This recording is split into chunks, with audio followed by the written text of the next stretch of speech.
Assalamualaikum warahmatullahi wabarakatuh. Kabar gembira kembali datang dari Arab Saudi, di mana dalam 2 hari yang lalu kerajaan tersebut mengizinkan pencabutan pembatasan salat di 2 masjid idola umat muslim seluruh dunia.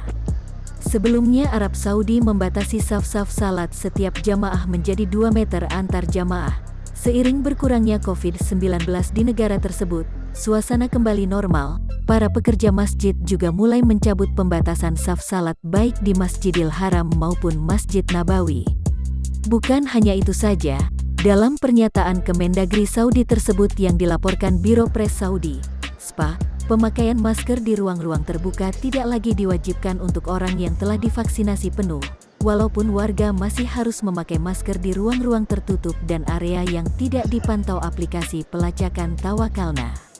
Pencabutan atau pelonggaran pembatasan ini diberlakukan seiring dengan menurunnya kasus COVID-19 di Arab Saudi. Hal ini juga disebabkan angka capaian vaksinasi yang tinggi di negara tersebut. Dikutip dari Al Arabiya, Minggu tanggal 17 bulan 10, aturan jaga jarak sosial juga akan dicabut dan tempat-tempat publik, transportasi publik, restoran, bioskop, dan tempat-tempat berkumpulnya warga yang dipantau Tawakalna akan diizinkan beroperasi dengan kapasitas penuh untuk orang yang divaksinasi penuh.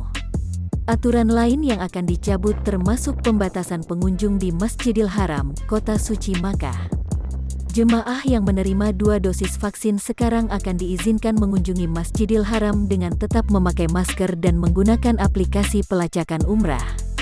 Aturan yang sama juga akan diterapkan untuk Masjid Nabawi di Madinah.